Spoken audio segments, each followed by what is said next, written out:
സംസ്ഥാനത്ത് ഇന്നും പെരുമഴ തന്നെ 12 ജില്ലകളിലും മഴ മുന്നറിയിപ്പുണ്ട്. 6 ജില്ലകളിലാണ് ഇന്ന് ഓറഞ്ച് അലർട്ട് നൽകിയിട്ടുള്ളത്. ഇടുക്കി, മലപ്പുറം, കോഴിക്കോട്, വയനാട്, കണ്ണൂർ, കാസർഗോഡ് ജില്ലകളിലാണ് ഓറഞ്ച് അലർട്ട് മുന്നറിയിപ്പുള്ളത്. വിവരങ്ങളുമായി റഫീഖ് തോട്ടുമുക്കം ഇപ്പോൾ ചേരുകയാണ്.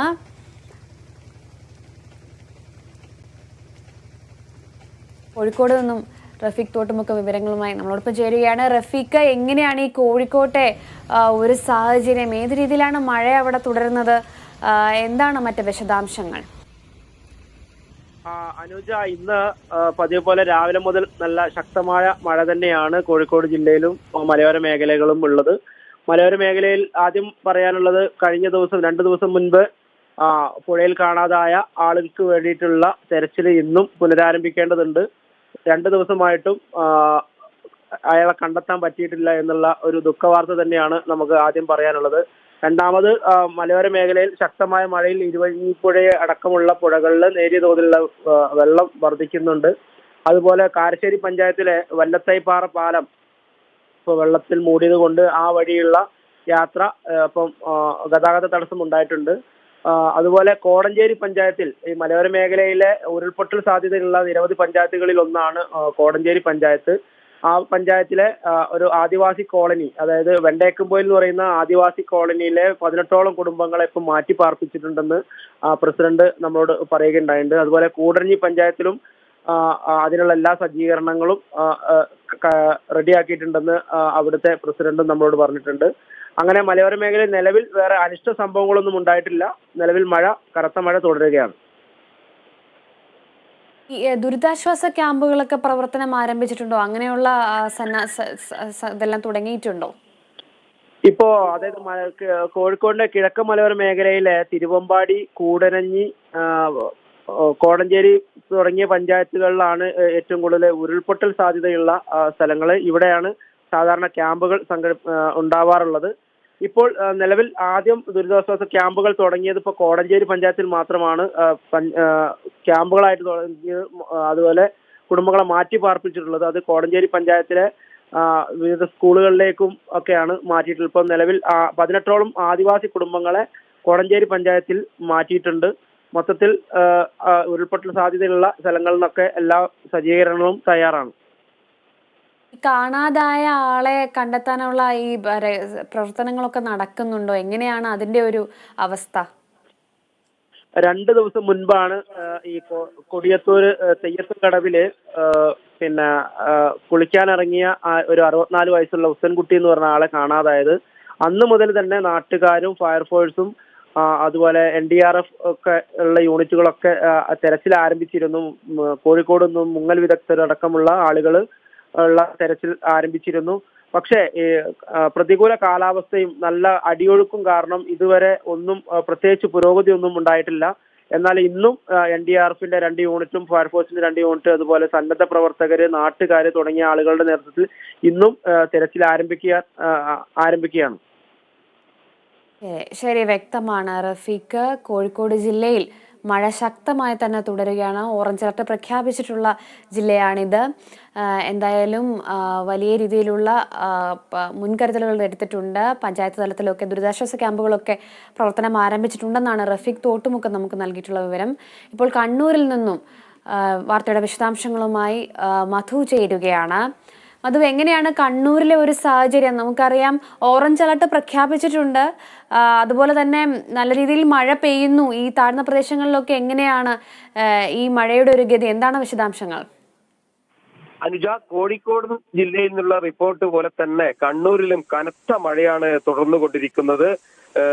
രാത്രിയും ജില്ലയുടെ വിവിധ ഭാഗങ്ങളിൽ നല്ല കനത്ത മഴ ലഭിച്ചു.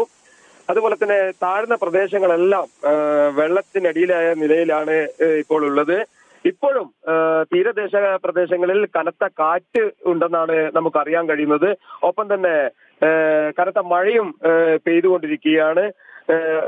കണ്ണൂർ ജില്ലയിൽ 43 വീടുകൾ ഭാഗികമായും 2 വീടുകൾ പൂർണ്ണമായും തകർന്നതായാണ് ഔദ്യോഗികമായ കണക്ക്. ഇന്നലെ രാത്രി 10 മണി വരെയുള്ള കണക്കാണ്. ഇപ്പോൾ മലയോര മേഖലയിലും തീരദേശ മേഖലയിലും കനത്ത മഴ പെയ്തുകൊണ്ടിരിക്കുന്നു എന്നുള്ളതാണ് വിവരം.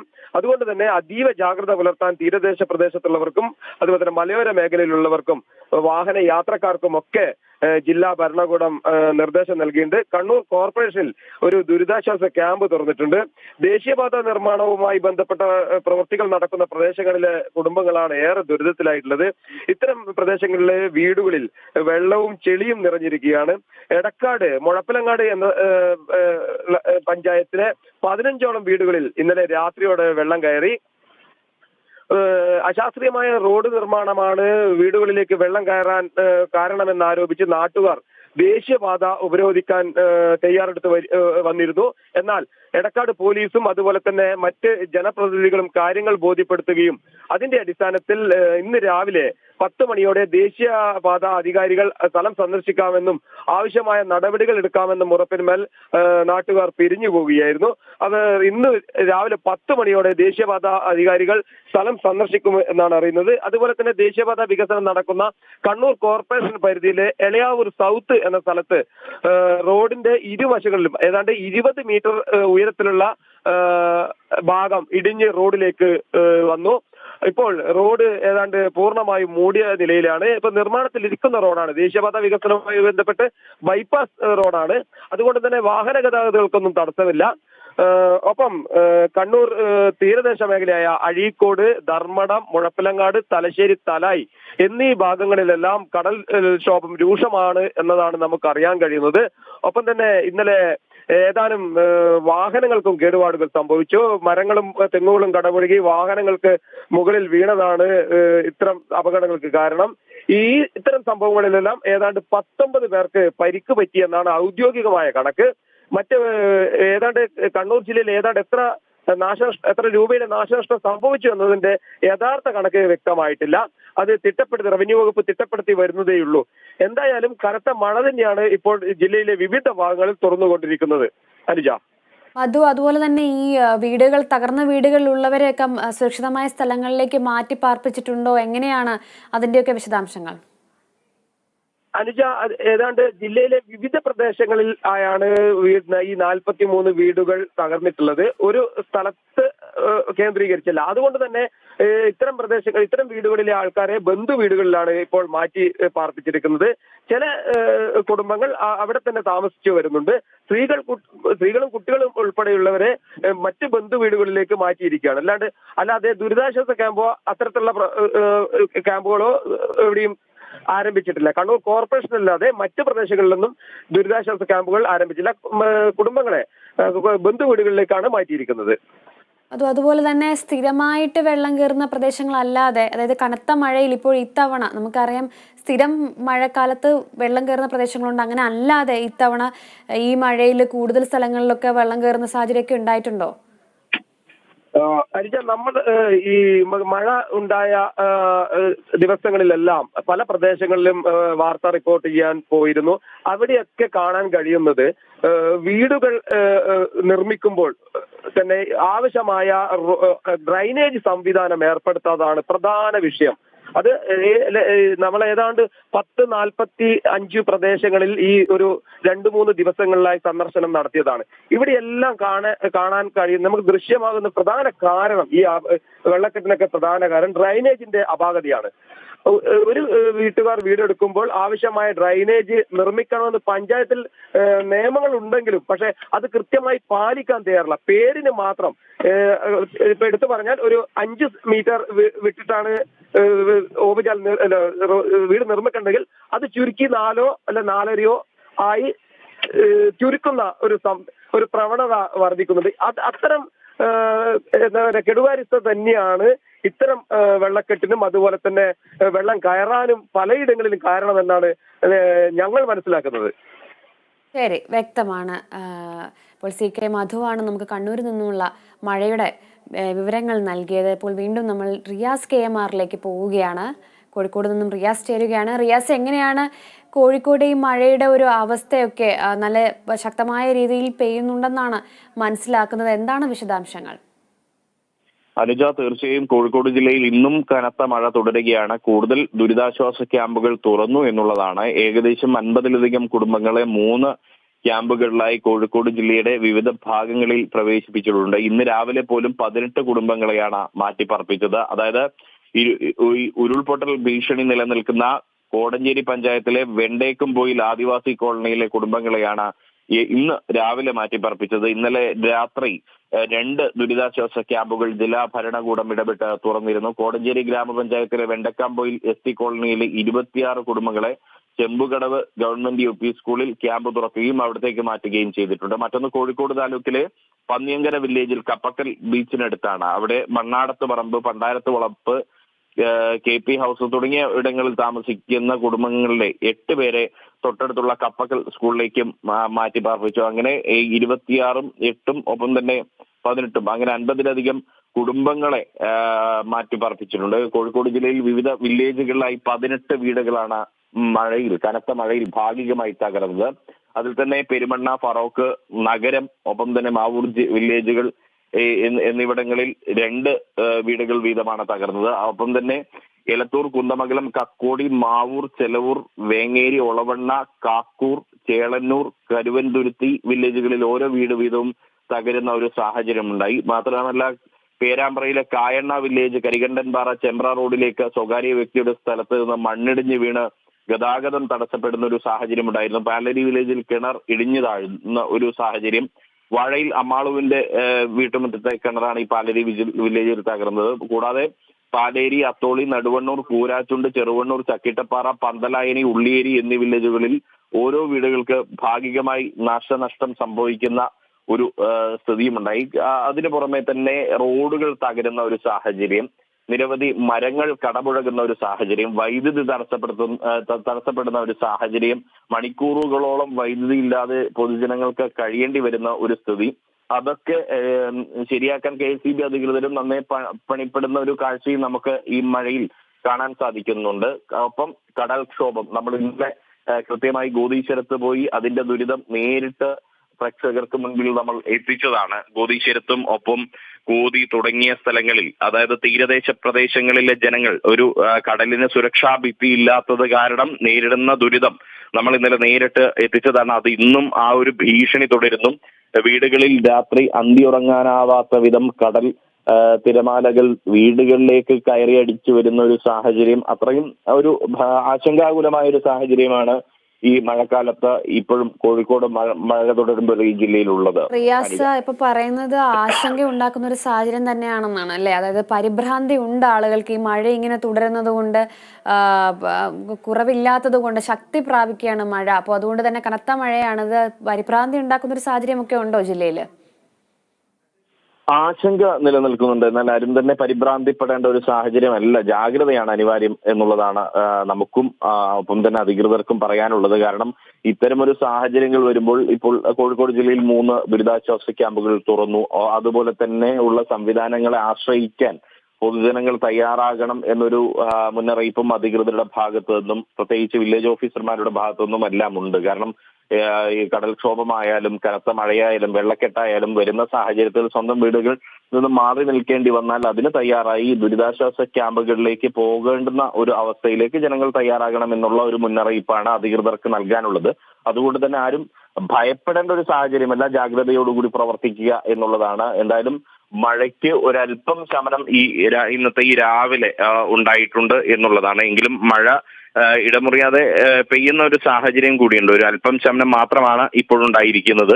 അത് ഇനി തുടർന്നു കഴിഞ്ഞാൽ ഈ വെള്ളം പെട്ടെന്ന് തന്നെ ഇറങ്ങുന്ന സാഹചര്യം ഉണ്ടായേക്കാം എന്നുള്ളൊരു ആശ്വാസകരമായ ഒരു അവസ്ഥ ഈ ഘട്ടത്തിൽ നിലനിൽക്കുന്നുണ്ട്. അടുത്ത മണിക്കൂറുകളുടെ സാധ്യത എന്താണ് എന്ന് അപ്പോൾ മാത്രമേ നമുക്ക് പറയാനാകൂ. അനുജ, മലയോര മേഖലകളിലെ അവസ്ഥയൊക്കെ എങ്ങനെയാണ്? ഏതെങ്കിലും തരത്തിലുള്ള ഉരുൾപൊട്ടൽ അങ്ങനെയുള്ള സംഭവങ്ങൾ എന്തെങ്കിലും റിപ്പോർട്ട് ചെയ്യപ്പെട്ടിട്ടുണ്ടോ?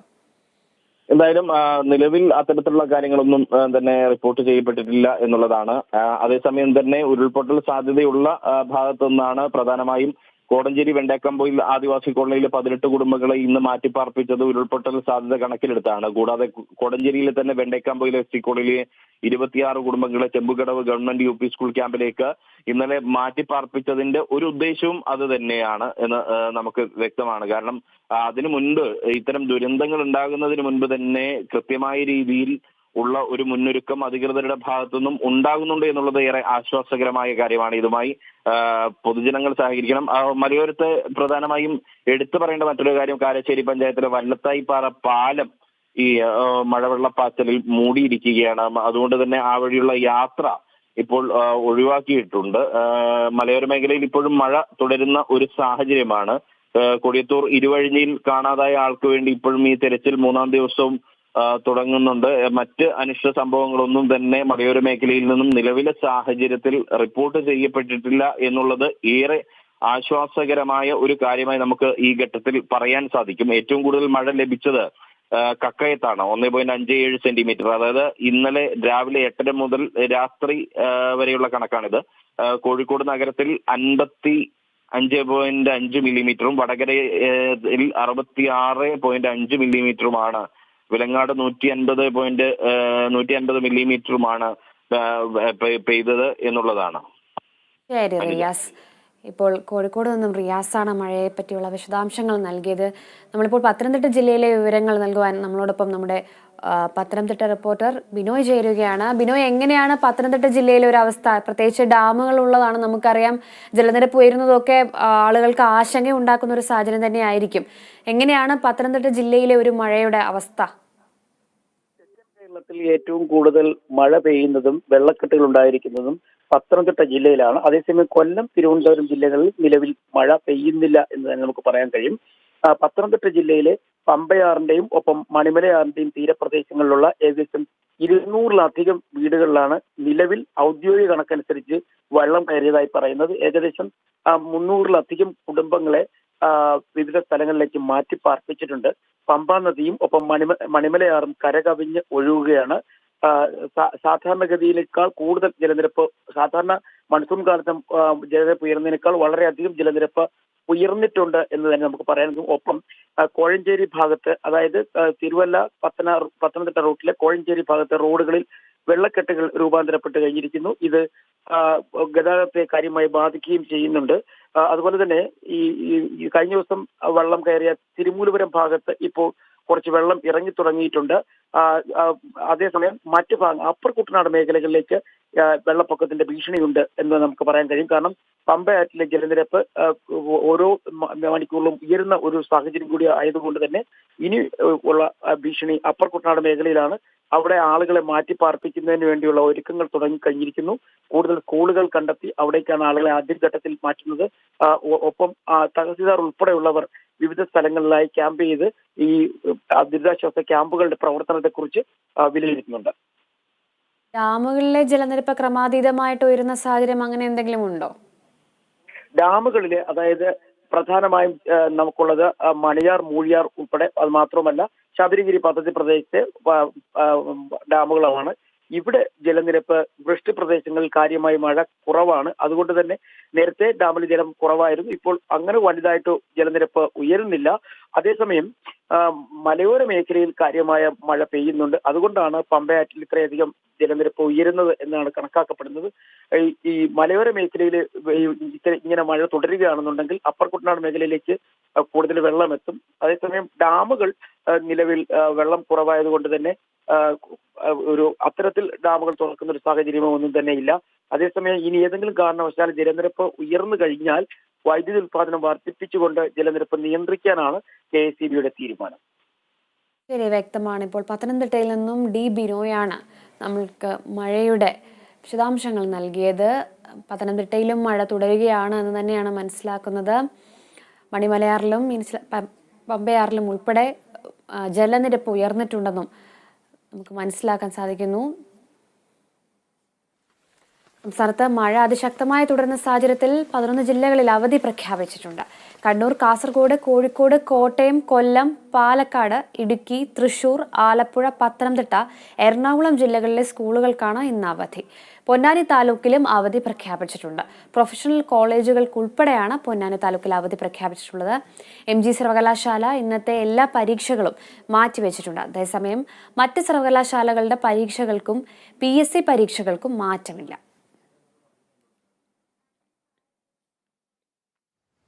ദുരിതക്കയത്തിലായി എറണാകുളത്തെ നായരമ്പലം നിവാസികൾ.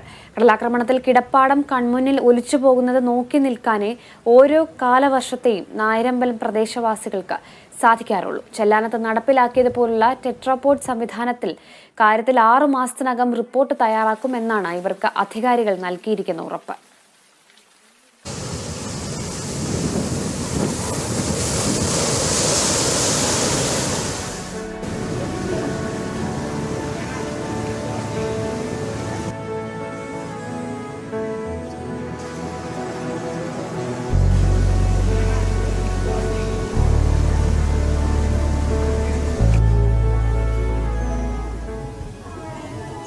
രാവിലെ 11 മണിയോടെയാണ് ഇവിടെ കടലാക്രമണം തുടങ്ങുന്നത്.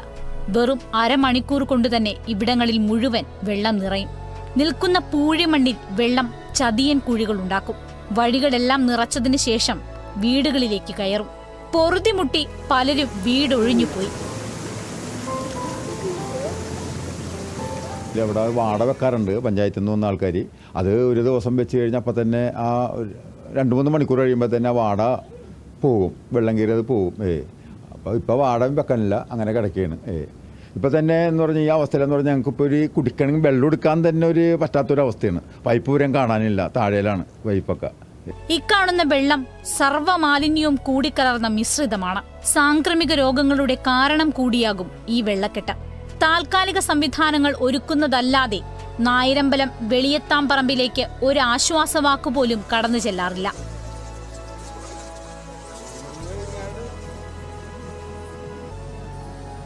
പതിനഞ്ച് വർഷത്തിലേറെയായി ഇവിടെ സ്ഥിതി ഇങ്ങനെയാണ്. മണൽത്തിട്ട ഇടിഞ്ഞു താണതോടെ കാലവർഷത്തെ രൗദ്രഭാവം പൂണ്ട കടലിനെ ഈ കര ഏറ്റുവാങ്ങേണ്ടി വരികയാണ്.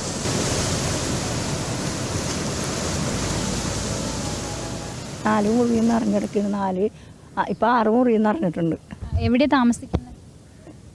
താമസിക്കണത് ഇപ്പോൾ മോക്കടെ വീട്ടിൽ പോയി കിടക്കും.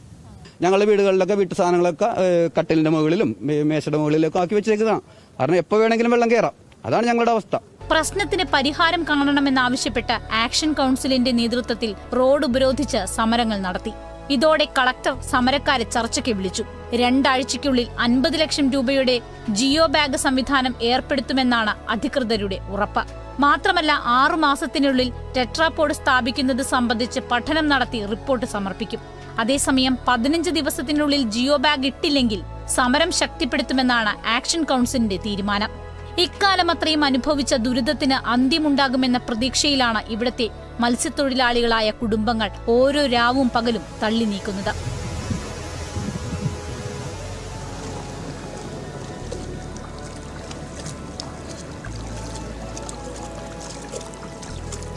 Kerala vision news, Kochi.